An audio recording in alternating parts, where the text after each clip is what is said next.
Great. Let's get started. First question.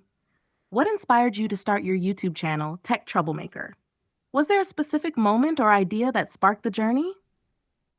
So I actually had done Luria Petrucci at Live Stream Pros did this thing called it was called Lita Live every day in April, and it was back in I think 2021. Yes, it was in 2021, April of 2021, and we were going live on in a Facebook group every day. It was no judgment zone. It was very cool. I really enjoyed it. And I got excited and I decided to start going live on YouTube with a tech news channel.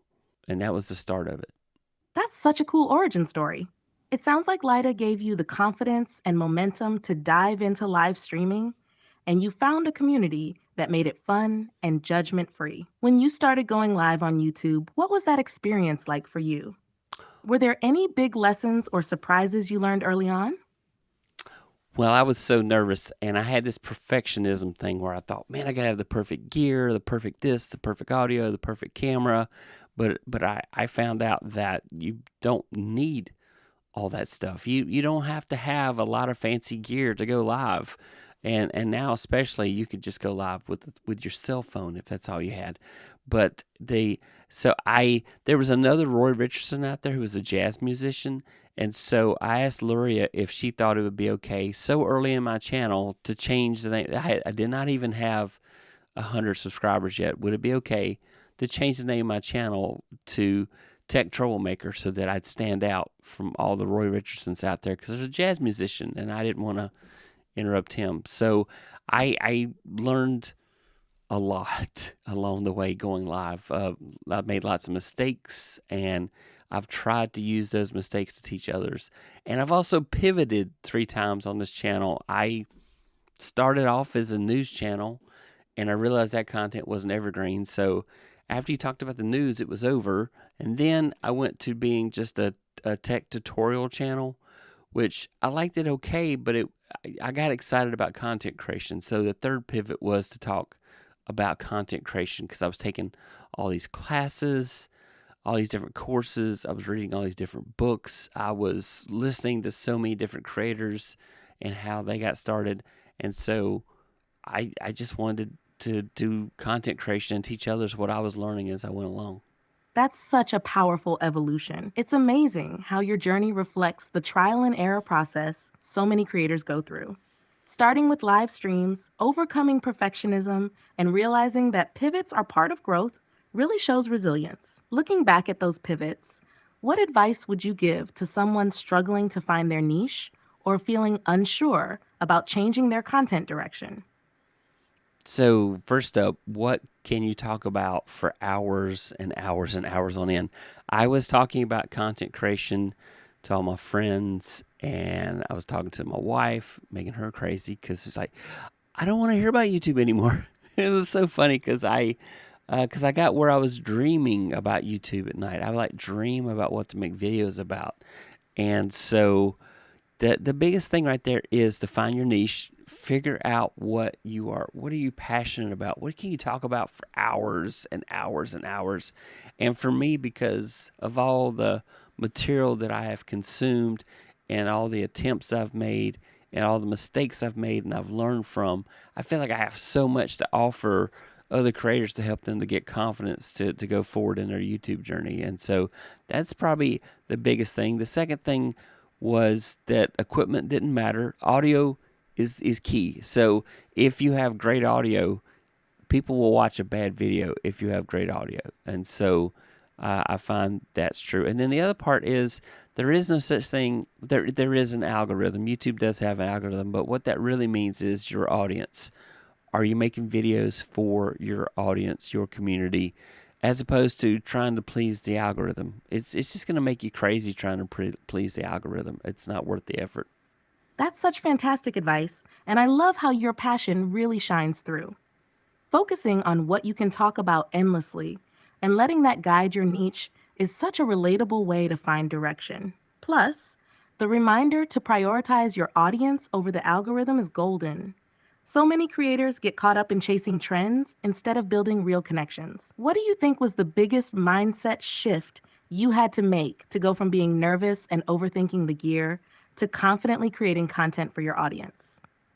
Well, I'm still nervous and overthinking the gear, but it's only because I'm into gadgets and I'm into tech, and I'm also a recovering perfectionist. But you know, I you get more confident. I When I first started, it'd probably take me 30 minutes to get ready to do a live stream. Now, I can just sit down in front of the camera, hit that go live button, and just go because I have confidence that I'll be able to just talk and go off the top of my head and just talk about a topic.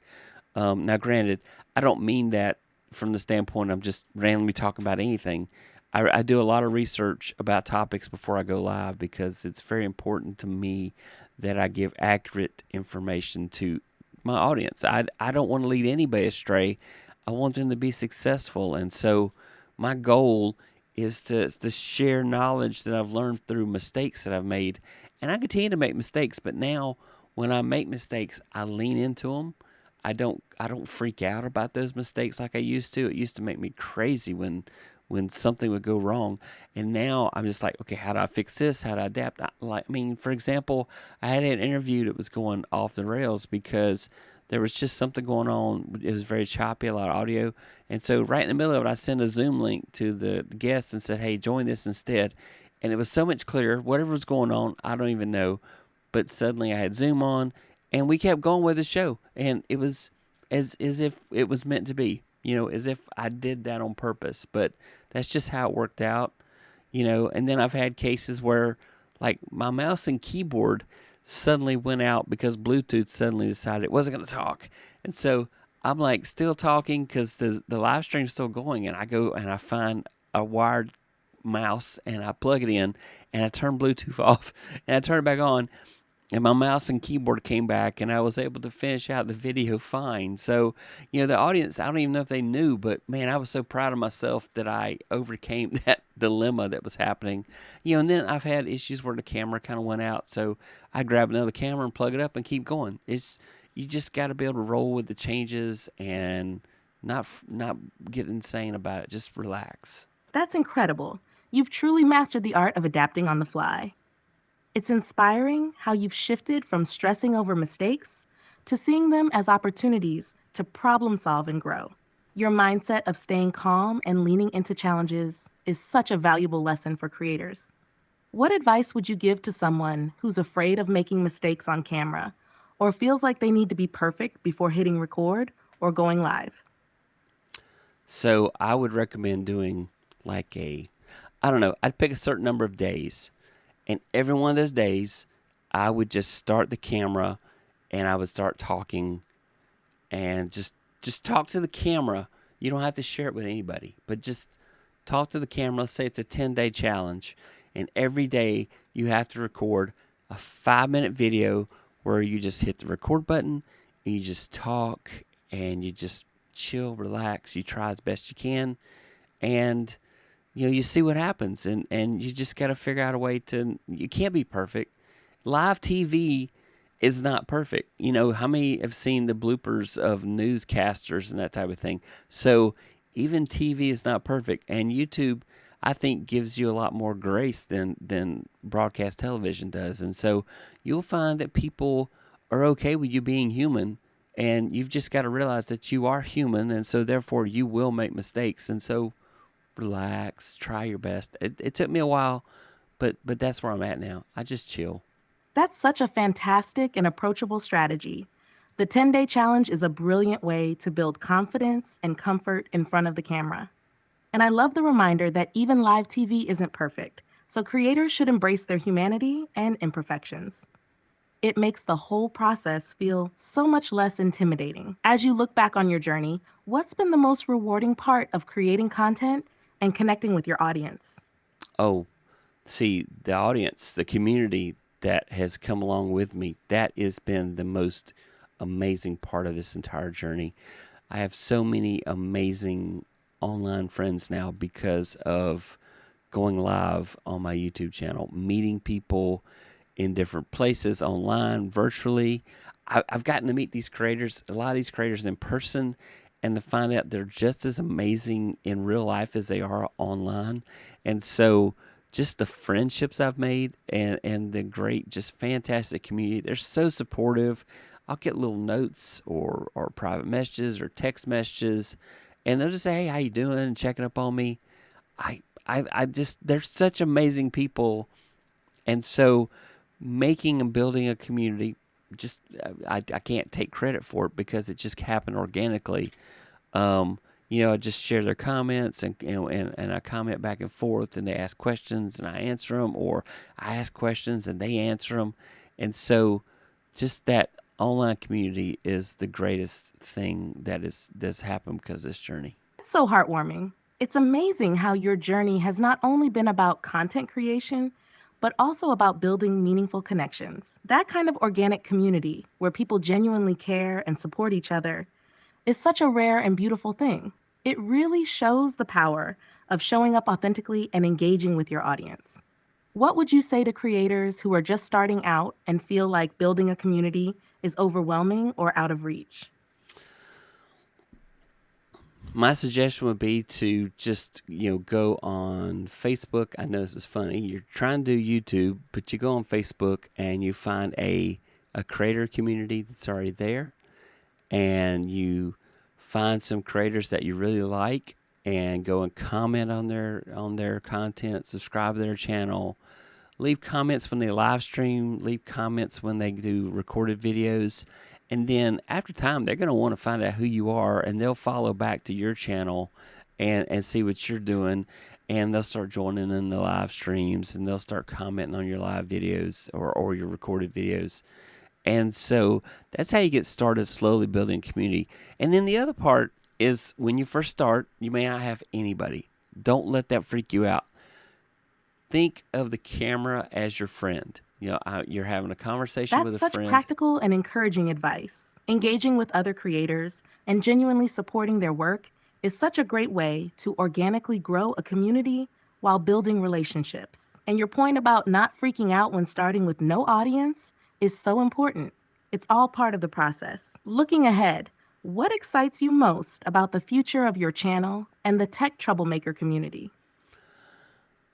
I'm excited because I want to double down on what I've done. I want to make even better, more educational videos for my channel. I want to be entertaining and yet informative at the same time, so that it's easy to watch my videos. And so that's a goal for me. And I also want to do innovative things that nobody else has thought to do.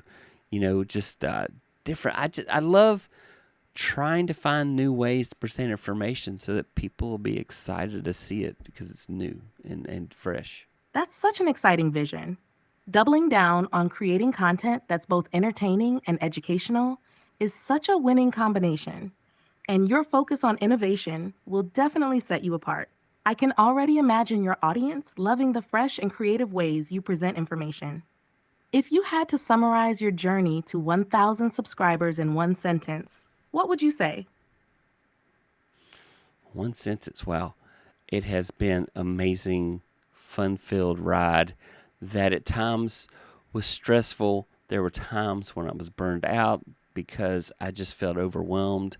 I felt like I was keeping the hamster wheel moving on YouTube. And then I just kept seeing so many new faces in my community, and they were saying such amazing things. And so I enjoyed the journey. And while having 1,000 subscribers is more of a vanity metric than it is really, an amazing thing. It's just amazing just to have 1,000 people who are awesome, and to have a lot of those people come back every video and watch my live streams and come in and join the comments and such. So it's amazing, fun. What a heartfelt summary. Your journey is such an inspiring mix of perseverance, growth, and community. It's clear that while hitting 1,000 subscribers is a milestone, it's the relationships and support you've built along the way that truly make it meaningful. Any final message or piece of advice you'd like to share with your audience and fellow creators before we wrap up? Yes, I love the concept of creators helping other content creators. And so please find somebody to benchmark, to brainstorm with, to build a mastermind with, so that you can go on that journey with somebody else. A journey with more than one person is so much easier to go on because you have somebody who understands where you're coming from and you understand where they're coming from. And so it's just, that's the best. Such an incredible message to end on. The idea of creators supporting and growing alongside each other is so powerful. It truly makes the journey more rewarding and less overwhelming. Thank you for sharing your story, insights, and advice so openly. This is going to resonate with so many creators out there. Let's go create something amazing. I agree. Thank you so much for the interview. That was a lot of fun. You're so welcome. I had a blast too. It was inspiring hearing your journey and insights. I can't wait to see how your audience connects with this. Let Me me know too. if you need help polishing or editing anything for the video. Keep rocking, Tech Troublemaker. Thank you. You're welcome. Keep me posted on how the video turns out. I'm excited for you. And thank you. Thank you so much for being a part of my journey to 1,000 subscribers. I hope that I can make amazing videos that are helpful to you and help you get where you want to be. Subscribe if you like this kind of video. Subscribe. Oh, YouTube's going to tell you to watch this video right here next. You should do what YouTube says. It's been watching you and knows what you like. Seriously.